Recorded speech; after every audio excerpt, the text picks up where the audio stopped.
So all last week, people were asking me, hey, what game should I get? What's a new game to pick up? I mean, I had hundreds, thousands of people asking me. Okay, maybe just a couple, but I said the same thing. Don't waste your money. We got Black Friday coming up soon, and Mario RPG is going to be out this Friday, the 17th, so, maybe just hold on to it. Don't think about getting a new game right away. So what did I do? I didn't take my own advice, and I ended up getting a new game. This game is called Excessive Trim. Now, if this is some sort of double entendre, I'm not exactly sure what it is. And don't call me naive. I just feel like there is a double entendre. I don't know, because this game just screams, I'm trying to be funny. I'm trying to be something that is going to get people to like me and to buy me. Basically, it's the me of video games. Seriously, you play as an alien who's stoned, by the way, and you cut crop circles, but more importantly, you're just basically mowing down farmers and cows. And if I'm being honest, stoned alien, mowing down farmers, cows, whatever, that kind of sounds fun at least, or at least funny. And you know what? It might be. I don't know exactly how I feel about it, but my point is, I feel like they just threw a bunch of stuff in that they thought was funny and then just figured, well, this is gonna be funny. But sometimes you actually have to have a setup for a joke. You know what I'm saying? You have to have reason for it to be funny, and this wasn't it, and I'll tell you why, because they start off with one of what I think is the best thing to do when introducing a video game, and that is, don't give any tutorial at all. Now listen, I'm not saying I need a story, I need a background of who this character is. Why is this alien stoned? Is he just chill? Is he just the dude of aliens? Or is he got a problem? Is he running away from something? No, I don't care, and I know that this game is not meant for that, but you could tell me what the controls are and what they do and how to use them, but this game does not do that. No, it just throws you right in there and says, here, figure it out. In some cases, that's fine. You can kind of do that. But the thing is there's obviously attack buttons. There's obviously some function to your controls, and they never explain it, nor is it really even that obvious while you're playing the game. I don't know. This game is $4, and I don't advise buying it, yet at the same time, I have to say, I actually think they tried to make a good game here. Now hear me out. There's just little subtle differences between just throwing something out for, essentially quick buys and whatever, and actually putting a little bit of love into the game. And I feel like that's what they did here. And I actually think that maybe if they gave some sort of tutorial, it could be pretty fun. The biggest problem with the game is literally just not knowing what to do and how to do it. I think I've already said that, but my point is if I had some sort of controls, if there was some sort of direction, I think this game is playable because it's not bad. It doesn't perform horribly. And in fact, some of the animations of the alien getting stoned and pissed off is actually pretty funny, as well as some of the enemies or the humans, if you will.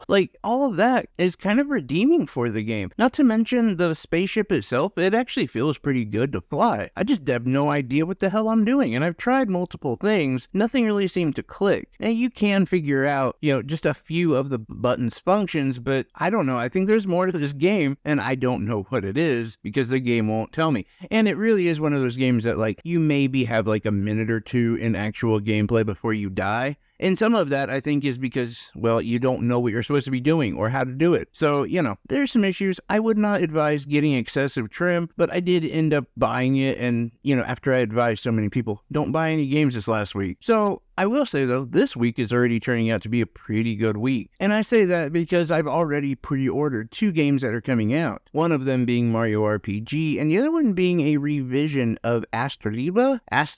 I don't know exactly how to say the name, but I read an article on Kotaku a while ago, and they were talking about how good this game is. And so I saw that it was 20% off when you actually pre-order it. And so I'm kind of excited to check that out. But then I also ended up downloading a demo for a game called Spirittea, and ended up playing through that and actually really liking it. In fact, I've been in this, kind of mode where I want something cozy to play, something kind of Stardew Valley-ish, and I just feel like it's been a couple years since I've really gotten into one of these games. And so I was really excited when I found out that Spirittea actually offers a lot of that. In fact, it's a really fun, cute little game that I think has been so far worth it. And I'm not going to give a full review or anything because, I'm going to be honest, I've only played maybe 2 to 3 hours of it, but it was definitely enough of an experience that I bought the game, and already I'm staring down at like $100 bill for the week in games alone, which is a lot. Oh, and at my local mom and pop, I found a physical copy of Fire Emblem Three Hopes, the Warriors type game. Had to grab that because it was like $20. I've been wanting to play it for a while, and we all know Nintendo doesn't come off their prices very often, so it's been like $60 for,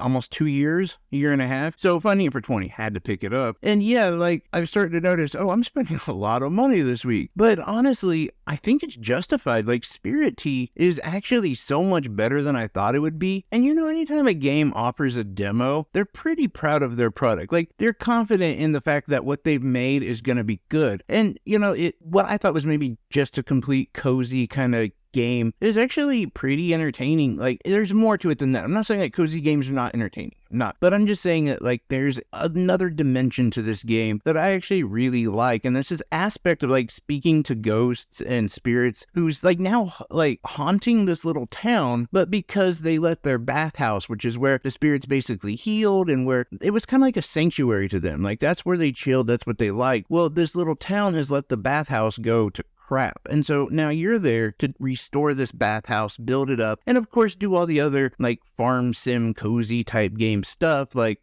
obviously probably farm. I don't know. There's a lot of rice fields. I haven't actually started farming, but I'm guessing you do. But more like talk to the community and make friends and probably a, romantic partner. Again, I've only played about 3 hours, and I'll be honest, like the first hour really is probably the most dull, as it's just walking you through meeting characters and it's showing you kind of your larger objective. This is where you trip on ayahuasca, essentially, and you drink some of that spirit tea, and then you actually see the spirits, and you're kind of just getting into it. They're easing you into the game. And even that, which is, in my opinion, one of the worst parts of gaming, is that first hour or two. It can either be really good or really bad, and either way, you have to get through it, because on the other side could be a really good game, or, just continue being bad. And by the way, I'm not saying all games are like that. I'm just saying for the most part, when I pick up a game, it's that first hour or so where it can be the dullest, I'll say that. And yeah, I respect that, because when you don't do that, you have a game like Excessive Trim where you have no idea what to do. But I digress. Back to the intro of Spirittea, I actually enjoyed it. Like, it was fun exploring. This little town is really a little bit more complex than I thought it would be. Like certain apartments and just certain areas that you can explore. A lot of the different people you get to meet. There's a lot of fun in that. And that already had me hooked. And then when I really started getting into like bringing the bathhouses back, then I really started to enjoy what my task was. I don't know. I will have a full review of this game maybe in a week. You got to give me some time on that. But anyway, I just wanted to let you guys know what I've been playing and what's been going on. And we will have a review for a couple games that I'm excited to talk about here coming out on Thursday or Friday. Gonna try to hit on Friday. But anyway, thank you guys. Appreciate y'all. Love you. Bye-bye.